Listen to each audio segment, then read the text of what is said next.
ಹರೇ ಕೃಷ್ಣ. ಎಲ್ಲ ಕೇಳುಗರಿಗೂ ಶ್ರೀಮದ್ ಭಾಗವತದ ಅಧ್ಯಯನಕ್ಕೆ ಸ್ವಾಗತ. ಶ್ರೀಮದ್ ಭಾಗವತದ ದಶಮಸ್ಕಂದದಲ್ಲಿ ಬ್ರಹ್ಮದೇವನು ಶ್ರೀಕೃಷ್ಣನ ಕುರಿತಾಗಿ ಮಾಡಿದ ಪ್ರಾರ್ಥನೆಯನ್ನು ನಾವು ತಿಳಿದುಕೊಂಡಿದ್ದೇವೆ. ಬ್ರಹ್ಮನು ದೇವೋತ್ತಮ ಪರಮಪುರುಷನಿಗೆ ತನ್ನ ವಿನಮ್ರ ಮತ್ತು ಗೌರವಪೂರ್ವಕ ಪ್ರಣಾಮಗಳನ್ನು 3 ಬಾರಿ ಅರ್ಪಿಸಿ ಬ್ರಹ್ಮಲೋಕವೆಂಬ ಹೆಸರಿನ ತನ್ನ ನಿವಾಸಕ್ಕೆ ಹಿಂದಿರುಗಲು ಸಿದ್ಧನಾದನು. ದೇವೋತ್ತಮ ಪರಮಪುರುಷನು ಕೈಸನ್ನೆಯಿಂದ ಅವನು ಹಿಂದಕ್ಕೆ ಹೋಗಲು ಅಪ್ಪಣೆಯನ್ನು ಕೊಟ್ಟನು. ಬ್ರಹ್ಮನು ತೆರಳುತ್ತಲೇ ಶ್ರೀಕೃಷ್ಣನು ಗೋವುಗಳು ಮತ್ತು ಗೋಪಾಲಕರು ಮಾಯವಾದ ದಿನ ಇದ್ದ ರೂಪದಲ್ಲೇ ಕಾಣಿಸಿಕೊಂಡನು. ತನ್ನ ಗೆಳೆಯರು ಯಮುನಾ ನದಿಯ ತೀರದಲ್ಲಿ ಊಟ ಮಾಡುತ್ತಿದ್ದಾಗ ಕೃಷ್ಣನು ಅವರನ್ನು ಬಿಟ್ಟು ಹೋಗಿದ್ದನು. ಅವನು 1 ವರ್ಷದ ನಂತರ ಹಿಂದಕ್ಕೆ ಬಂದಿದ್ದರೂ ಗೋಪಾಲರು ಅವನು 1 ಕ್ಷಣದಲ್ಲಿ ಹಿಂದಿರುಗಿದ್ದ ಎಂದು ಭಾವಿಸಿದರು. ಕೃಷ್ಣನ ವಿವಿಧ ಶಕ್ತಿಗಳು ಮತ್ತು ಚಟುವಟಿಕೆಗಳ ರೀತಿಯೇ ಇದು. ಕೃಷ್ಣನು ಪ್ರತಿಯೊಬ್ಬನ ಹೃದಯದಲ್ಲಿ ಇದ್ದಾನೆ, ನೆನಪನ್ನೂ ಮರೆವನ್ನೂ ಅವನೇ ಉಂಟು ಮಾಡುತ್ತಾನೆ ಎಂದು ಭಗವದ್ಗೀತೆಯಲ್ಲಿ ಹೇಳಿದೆ. ಪ್ರಭುವಿನ ಪರಮಶಕ್ತಿಯು ಎಲ್ಲ ಜೀವಿಗಳನ್ನು ನಿಯಂತ್ರಿಸುತ್ತದೆ. ಒಮ್ಮೊಮ್ಮೆ ಅವರಿಗೆ ತಮ್ಮ ನಿಜಸ್ವರೂಪದ ನೆನಪು ಇರುತ್ತದೆ, ಒಮ್ಮೊಮ್ಮೆ ಇರುವುದಿಲ್ಲ. ಇಂತಹ ನಿಯಂತ್ರಣದಲ್ಲಿದ್ದ ಸ್ನೇಹಿತರು 1 ವರ್ಷ ಕಾಲ ತಾವು ಯಮುನಾ ನದಿಯ ತೀರದಲ್ಲಿ ಇರಲಿಲ್ಲ, ಬ್ರಹ್ಮನ ಮಾಯೆಗೆ ಸಿಲುಕಿದ್ದೆವು ಎನ್ನುವುದನ್ನು ತಿಳಿದುಕೊಳ್ಳಲು ಸಮರ್ಥರಾಗಿರಲಿಲ್ಲ. ಕೃಷ್ಣನು ಹುಡುಗರ ಮುಂದೆ ಕಾಣಿಸಿಕೊಂಡಾಗ ಅವರು ಕೃಷ್ಣನು 1 ನಿಮಿಷದಲ್ಲಿ ಹಿಂದಕ್ಕೆ ಬಂದಿದ್ದಾನೆ ಎಂದುಕೊಂಡರು. ಊಟ ಮಾಡುವಾಗ ಕೃಷ್ಣನು ತಮ್ಮ ಸಂಘವನ್ನು ಬಿಟ್ಟಿರಲಾರ ಎಂದುಕೊಂಡು ಅವರು ನಗಲು ಪ್ರಾರಂಭಿಸಿದರು. ಅವರು ಅತ್ಯಂತ ಹರ್ಷದಲ್ಲಿದ್ದರು.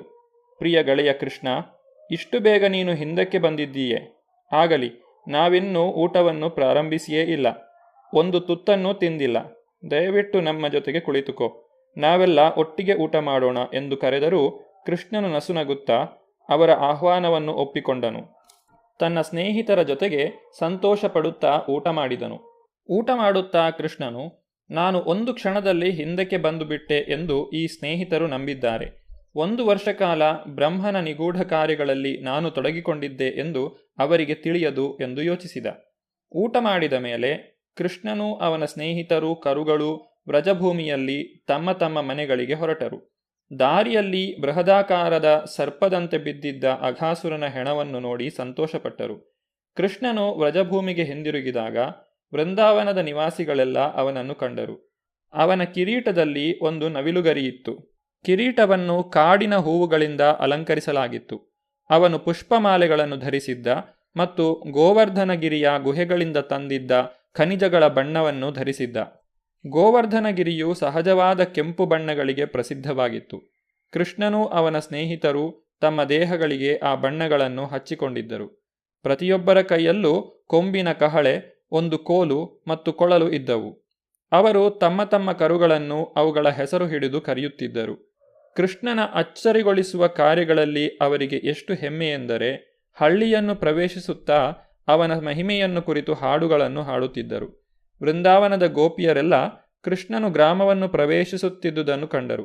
ಬೃಹದಾಕಾರದ ಸರ್ಪವು ತಮ್ಮನ್ನು ನುಂಗುವುದನ್ನು ಹೇಗೆ ತಪ್ಪಿಸಿಕೊಂಡೆವು ಮತ್ತು ಕೃಷ್ಣನು ಸರ್ಪವನ್ನು ಹೇಗೆ ಕೊಂದ ಎನ್ನುವುದನ್ನು ಕುರಿತು ಹುಡುಗರು ಸೊಗಸಾದ ಹಾಡುಗಳನ್ನು ರಚಿಸಿದರು.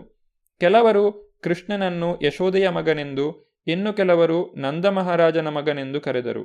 ಅವರು, ಅವನು ಎಷ್ಟು ಆಶ್ಚರ್ಯಕರ ವ್ಯಕ್ತಿಯೆಂದರೆ ನಮ್ಮನ್ನು ಬೃಹತ್ ಸರ್ಪದಿಂದ ಕಾಪಾಡಿ ಸರ್ಪವನ್ನು ಕೊಂದನು ಎಂದು ಹೇಳಿದರು. ಆದರೆ ಅಘಾಸುರನನ್ನು ಕೊಂದು 1 ವರ್ಷ ಕಳೆದಿತ್ತು ಎಂದು ಅವರಿಗೆ ತಿಳಿದಿರಲಿಲ್ಲ. ವೃಂದಾವನ ನಿವಾಸಿಗಳಿಗೆ ಇದ್ದಕ್ಕಿದ್ದಂತೆ ಕೃಷ್ಣನು ಅವರಲ್ಲಿ ಯಾರ ಸಂಸಾರದ ಸದಸ್ಯನಾಗಿಲ್ಲದಿದ್ದರೂ ಅವನಲ್ಲಿ ಇಷ್ಟೊಂದು ಪ್ರೀತಿಯು ಹೇಗೆ ಉಂಟಾಯಿತು ಎಂದು ಪರೀಕ್ಷಿತ್ ಮಹಾರಾಜನು ಶುಕಮುನಿಗಳನ್ನು ಕೇಳಿದನು. ಪರೀಕ್ಷಿತ ಮಹಾರಾಜನು, ನಿಜವಾದ ಗೋಪಾಲರು ಮಾಯವಾಗಿದ್ದಾಗ, ಕೃಷ್ಣನು ತನ್ನನ್ನು ವಿಸ್ತರಿಸಿಕೊಂಡಾಗ ಆ ಹುಡುಗರ ತಂದೆ ತಾಯಿಯರು ತಮ್ಮ ಮಕ್ಕಳನ್ನು ಪ್ರೀತಿಸುವುದಕ್ಕಿಂತ ಹೆಚ್ಚಾಗಿ ಅವನನ್ನು ಪ್ರೀತಿಸಿದ್ದು ಹೇಗೆ? ಅಲ್ಲದೆ ಹಸುಗಳು ತಮ್ಮ ಸ್ವಂತ ಕರುಗಳಲ್ಲಿ ತೋರಿಸುವುದಕ್ಕಿಂತ ಈ ಕರುಗಳಲ್ಲಿ ಹೆಚ್ಚು ಪ್ರೀತಿಯನ್ನು ತೋರಿಸಿದ್ದು ಏಕೆ ಎಂದು ಕೇಳಿದನು. ಶುಕಮುನಿಗಳು ಪರೀಕ್ಷಿತ ಮಹಾರಾಜನಿಗೆ, ಪ್ರತಿಯೊಂದು ಜೀವಿಯು ಎಲ್ಲಕ್ಕಿಂತ ಹೆಚ್ಚಾಗಿ ತನ್ನ ಆತ್ಮಕ್ಕೆ ಅಂಟಿಕೊಂಡಿರುತ್ತದೆ ಎಂದು ಹೇಳಿದರು. ಮನೆ, ಕುಟುಂಬ, ಸ್ನೇಹಿತರು, ದೇಶ, ಸಮಾಜ, ಸಂಪತ್ತು, ಕೀರ್ತಿ ಇವೆಲ್ಲ ಜೀವಿಗೆ ಸಂತೋಷ ಕೊಡುವುದು ಅಷ್ಟು ಮುಖ್ಯವಲ್ಲ. ಜೀವಾತ್ಮನಿಗೆ ಸಂತೋಷ ಕೊಡುವುದರಿಂದ ಮಾತ್ರವೇ ಅವುಗಳ ವಿಷಯದಲ್ಲಿ ಸಂತೋಷ. ಈ ಕಾರಣದಿಂದಲೇ ಮನುಷ್ಯನಿಗೆ ತನ್ನ ವಿಷಯದಲ್ಲಿಯೇ ಮೋಹ. ಹೆಂಡತಿ, ಮಕ್ಕಳು ಇಂತಹ ನೆಂಟರಿಗಿಂತ ಮತ್ತು ಸ್ನೇಹಿತರಿಗಿಂತ ತನ್ನ ದೇಹ ಮತ್ತು ತಾನು ಇವುಗಳಲ್ಲಿ ಹೆಚ್ಚು ಮೋಹ. ತನಗೇ ವೈಯಕ್ತಿಕವಾಗಿ ಅಪಾಯವಿದ್ದರೆ ಇತರರ ರಕ್ಷಣೆಗಿಂತ ತನ್ನ ರಕ್ಷಣೆಗೆ ಹೆಚ್ಚು ಗಮನವನ್ನು ಕೊಡುತ್ತಾನೆ. ಅನಂತರ ಇತರರ ರಕ್ಷಣೆ. ಇದು ಸಹಜ. ಇದರ ಅರ್ಥ ಬೇರೆ ಯಾವುದೇ ವಸ್ತುವಿಗಿಂತ ಅವನು ತನ್ನನ್ನೇ ಪ್ರೀತಿಸಿಕೊಳ್ಳುತ್ತಾನೆ ಎಂದು. ತನ್ನ ನಂತರ ಅತ್ಯಂತ ಪ್ರಿಯವಾದದ್ದು ತನ್ನ ಭೌತಿಕ ದೇಹ. ಜೀವಾತ್ಮನ ವಿಷಯವಾಗಿ ಏನೂ ತಿಳಿಯದವನು ತನ್ನ ಭೌತಿಕ ದೇಹದಲ್ಲಿ ಮೋಹವನ್ನು ಇಟ್ಟುಕೊಂಡಿರುತ್ತಾನೆ. ಈ ಮೋಹವು ಎಷ್ಟಿರುತ್ತದೆ ಎಂದರೆ, ವೃದ್ಧಾಪ್ಯದಲ್ಲಿಯೂ ತನ್ನ ಮುಪ್ಪಿನ ಜರ್ಜರಿತ ದೇಹವನ್ನು ಉಳಿಸಬಹುದು ಎಂದು ಭಾವಿಸಿ ದೇಹವನ್ನು ಉಳಿಸಿಕೊಳ್ಳಲು ಹಲವಾರು ರೀತಿಗಳಲ್ಲಿ ಪ್ರಯತ್ನಿಸುತ್ತಾನೆ. ಪ್ರತಿಯೊಬ್ಬನೂ ದೇಹದ ಕಲ್ಪನೆ ಅಥವಾ ಆಧ್ಯಾತ್ಮಿಕ ಕಲ್ಪನೆಗೆ ಅನುಗುಣವಾಗಿ ತಾನು ಸಂತೋಷವನ್ನು ಪಡೆಯಲು ಹಗಲು ರಾತ್ರಿ ಶ್ರಮಿಸುತ್ತಾನೆ. ಐಹಿಕ ಸಂಪತ್ತುಗಳಲ್ಲಿ ನಮಗೆ ಮೋಹವಿರುವುದು ಅವು ಇಂದ್ರಿಯಗಳಿಗೆ ಅಥವಾ ದೇಹಕ್ಕೆ ಸಂತೋಷ ಕೊಡುತ್ತವೆ ಎನ್ನುವ ಕಾರಣಕ್ಕಾಗಿ. ಜೀವಾತ್ಮನು ದೇಹದಲ್ಲಿ ಇರುವುದರಿಂದಲೇ ದೇಹದಲ್ಲಿ ಇಷ್ಟು ಮೋಹ. ಹಾಗೆಯೇ ಇನ್ನಷ್ಟು ಮುಂದುವರಿದಾಗ ಜೀವಾತ್ಮನು ಕೃಷ್ಣನ ಭಾಗವಾಗಿದ್ದರಿಂದಲೇ ನಮಗೆ ಸಂತೋಷವಾಗುವುದು ಎನ್ನುವುದನ್ನು ಮನುಷ್ಯನು ಅರ್ಥ ಮಾಡಿಕೊಳ್ಳುತ್ತಾನೆ. ಕಟ್ಟಕಡೆಯಲ್ಲಿ ಬಹು ಸಂತೋಷ ಕೊಡುವುದು ಮತ್ತೆ ಬಹು ಮೋಹಕವಾಗಿರುವುದು ಕೃಷ್ಣನೇ ಆಗಿದ್ದಾನೆ. ಅವನೇ ಎಲ್ಲದರ ಪರಮಾತ್ಮ. ಈ ಜ್ಞಾನವನ್ನು ನಮಗೆ ಕೊಡುವುದಕ್ಕಾಗಿ ಕೃಷ್ಣನು ಭೂಮಿಗೆ ಇಳಿದು ಬಂದು ಅತ್ಯಂತ ಆಕರ್ಷಕವಾದ ಕೇಂದ್ರ ತಾನೇ ಎಂದು ಹೇಳುತ್ತಾನೆ. ಕೃಷ್ಣನ ವಿಸ್ತರಣೆಯಿಲ್ಲದೆ ಯಾವುದೂ ಆಕರ್ಷಕವಾಗಿರಲು ಸಾಧ್ಯವಿಲ್ಲ. ಬ್ರಹ್ಮಾಂಡದಲ್ಲಿ ಯಾವುದು ಆಕರ್ಷಕವಾಗಿದ್ದರೂ ಅದಕ್ಕೆ ಕಾರಣ ಕೃಷ್ಣನೇ. ಆದುದರಿಂದ ಕೃಷ್ಣನು ಆನಂದ ಸಾಗರನು. ಎಲ್ಲದರಲ್ಲಿ ಕ್ರಿಯಾಶಾಲಿಯಾಗಿರುವ ತತ್ವವು ಕೃಷ್ಣನೇ. ಅತ್ಯುನ್ನತಿಯನ್ನು ಸಾಧಿಸಿರುವ ಯೋಗಿಗಳು ಎಲ್ಲಕ್ಕೂ ಅವನಿಗೆ ಸಂಬಂಧ ಕಲ್ಪಿಸಿಯೇ ನೋಡುತ್ತಾರೆ. ಮಹಾಭಾಗವತನು ಎಲ್ಲ ಚರಾಚರ ಜೀವಿಗಳಲ್ಲಿನ ಕ್ರಿಯಾಶೀಲ ತತ್ವವು ಕೃಷ್ಣನೇ ಎಂದು ಕಾಣುತ್ತಾನೆ. ಆದ್ದರಿಂದ ಈ ಬ್ರಹ್ಮಾಂಡದಲ್ಲಿನ ಪ್ರತಿಯೊಂದು ವಸ್ತುವನ್ನು ಅದು ಕೃಷ್ಣನಿಗೆ ಸಂಬಂಧಿಸಿದಂತೆ ನೋಡುತ್ತಾನೆ. ಕೃಷ್ಣನೇ ಎಲ್ಲವೂ ಎಂದು ಅವನಲ್ಲಿ ಆಶ್ರಯ ಪಡೆದ ಅದೃಷ್ಟಶಾಲಿಗೆ ಮುಕ್ತಿಯು ಆಗಲೇ ಸಿದ್ಧವಾಗಿದೆ. ಅವನು ಭೌತಿಕ ಜಗತ್ತಿನಲ್ಲಿ ಇರುವುದೇ ಇಲ್ಲ. ಇದನ್ನೂ ಭಗವದ್ಗೀತೆಯಲ್ಲಿ ಖಚಿತಪಡಿಸಲಾಗಿದೆ. ಕೃಷ್ಣನ ಭಕ್ತಿಪೂರ್ವಕ ಸೇವೆಯಲ್ಲಿ ನಿರತನಾದವನು ಆಗಲೇ ಬ್ರಹ್ಮಭೂತ ಸ್ಥಿತಿಯಲ್ಲಿ ಅಥವಾ ಆಧ್ಯಾತ್ಮಿಕ ವೇದಿಕೆಯ ಮೇಲೆ ಇರುತ್ತಾನೆ. ಕೃಷ್ಣನೆನ್ನುವ ಹೆಸರೇ ದೈವಭಕ್ತಿ ಮತ್ತು ಮುಕ್ತಿಗಳನ್ನು ಸೂಚಿಸುತ್ತದೆ. ಕೃಷ್ಣನ ಚರಣಕಮಲಗಳಲ್ಲಿ ಆಶ್ರಯ ಪಡೆದವನು ಅಜ್ಞಾನ ಸಾಗರವನ್ನು ದಾಟುವ ದೋಣಿಯನ್ನು ಹತ್ತಿದ್ದಾನೆ. ಅವನಿಗೆ ಬ್ರಹ್ಮಾಂಡದ ಮಹಾವೈಶಾಲ್ಯವು ಒಂದು ಕರುವಿನ ಹೆಜ್ಜೆಯಷ್ಟು ಅಮುಖ್ಯವಾಗಿರುತ್ತದೆ. ಕೃಷ್ಣನು ಎಲ್ಲ ಮಹಾ ಆತ್ಮಗಳ ಕೇಂದ್ರ, ಎಲ್ಲ ಭೌತಿಕ ಜಗತ್ತುಗಳ ಆಶ್ರಯ. ಕೃಷ್ಣ ಪ್ರಜ್ಞೆಯಲ್ಲಿ ಇರುವವನಿಗೆ ವೈಕುಂಠವು ದೂರವಿರುವುದಿಲ್ಲ. ಪ್ರತಿ ಹೆಜ್ಜೆಗೂ ಅಪಾಯವಿರುವ ಭೌತಿಕ ಜಗತ್ತಿನಲ್ಲಿ ಅವನಿರುವುದಿಲ್ಲ. ಪರೀಕ್ಷಿತ ಮಹಾರಾಜನಿಗೆ ಶುಕಮುನಿಗಳು ಕೃಷ್ಣ ಪ್ರಜ್ಞೆಯನ್ನು ಈ ರೀತಿಯಾಗಿ ವಿವರಿಸಿದರು.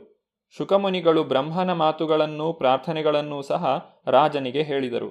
ಗೋಪಬಾಲರೊಂದಿಗೆ ಕೃಷ್ಣನ ಲೀಲೆಗಳು, ಯಮುನಾ ನದಿ ತೀರದಲ್ಲಿ ಅವರೊಡನೆ ಊಟ, ಅವನಿಗೆ ಬ್ರಹ್ಮನು ಸಲ್ಲಿಸಿದ ಪ್ರಾರ್ಥನೆ, ಇವುಗಳ ವರ್ಣನೆಗಳು ಅಲೌಕಿಕ ವಿಷಯಗಳು.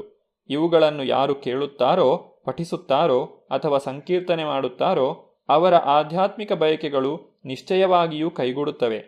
ಈ ರೀತಿಯಲ್ಲಿ ಶ್ರೀಕೃಷ್ಣನು ತನ್ನ ಅಣ್ಣ ಬಲರಾಮನೊಂದಿಗೆ ಕೌಮಾರ ಎಂದು ಕರೆಯುವ ಬಾಲ್ಯವನ್ನು ಕಳೆದು ಅದರಿಂದ 10ನೆಯ ವಯಸ್ಸಿನವರೆಗಿನ ಪೌಗಂಡ ಅವಧಿಗೆ ಕಾಲಿಟ್ಟನು. ಆಗ ಗೋಪಾಲಕರೆಲ್ಲ ಸಮಾಲೋಚನೆ ಮಾಡಿ 5 ವರ್ಷ ವಯಸ್ಸು ಕಳೆದಿದ್ದ ಬಾಲಕರಿಗೆಲ್ಲ ಹಸುಗಳನ್ನು ಮೇಯಿಸುವ ಜವಾಬ್ದಾರಿಯನ್ನು ಕೊಡಲು ನಿರ್ಧರಿಸಿದರು. ಹಸುಗಳನ್ನು ನೋಡಿಕೊಳ್ಳುವ ಹೊಣೆಯನ್ನು ಹೊತ್ತ ಕೃಷ್ಣ ಮತ್ತು ಬಲರಾಮರು ಆ ಭೂಮಿಯನ್ನು ತಮ್ಮ ಪಾದಧೂಳಿಯಿಂದ ಪಾವನಗೊಳಿಸುತ್ತಾ ವೃಂದಾವನದಲ್ಲೆಲ್ಲ ಓಡಾಡಿದರು. ವೃಂದಾವನದ ಕಾಡು ಹೂವುಗಳು, ತರಕಾರಿಗಳು ಮತ್ತು ಮೇಯಲು ಹುಲ್ಲು ಇವುಗಳಿಂದ ತುಂಬಿತ್ತು. ಗೋಪಬಾಲರು ಮತ್ತು ಬಲರಾಮನೊಂದಿಗೆ ಕೃಷ್ಣನು ಹಸುಗಳನ್ನು ಮುಂದಿಟ್ಟುಕೊಂಡು ಕಾಡಿನಲ್ಲಿ ಕೊಳಲನ್ನು ನುಡಿಸುತ್ತಿದ್ದನು. ವೃಂದಾವನದ ಕಾಡು ಭಕ್ತನ ನಿರ್ಮಲ ಮನಸ್ಸಿನಂತೆ ಪವಿತ್ರವಾಗಿತ್ತು ಮತ್ತು ದುಂಬಿಗಳು, ಹೂವುಗಳು ಮತ್ತು ಹಣ್ಣುಗಳಿಂದ ತುಂಬಿ ಹೋಗಿತ್ತು. ಅಲ್ಲಿ ಚಿಲಿಪಿಲಿಗುಟ್ಟುವ ಹಕ್ಕಿಗಳಿದ್ದವು. ಮನುಷ್ಯನ ಆಯಾಸವನ್ನೆಲ್ಲ ಹೋಗಲಾಡಿಸುವ ತಿಳಿನೀರಿನ ಕೆರೆಗಳಿದ್ದವು. ಸುಗಂಧಮಯವಾದ ತಂಗಾಳಿಯು ಸದಾ ಮೈಮನಗಳಿಗೆ ಹೊಸ ಚೈತನ್ಯವನ್ನು ಕೊಡುತ್ತಾ ಕಾಡಿನಲ್ಲಿ ಬೀಸುತ್ತಿತ್ತು. ತನ್ನ ಗೆಳೆಯರು ಮತ್ತು ಬಲರಾಮನೊಂದಿಗೆ ಕೃಷ್ಣನು ಕಾಡನ್ನು ಪ್ರವೇಶಿಸಿದನು ಮತ್ತು ಸನ್ನಿವೇಶವು ಅನುಕೂಲಕರವಾಗಿರುವುದನ್ನು ಕಂಡು ವಾತಾವರಣವನ್ನು ಸಂಪೂರ್ಣವಾಗಿ ಸವಿದನು.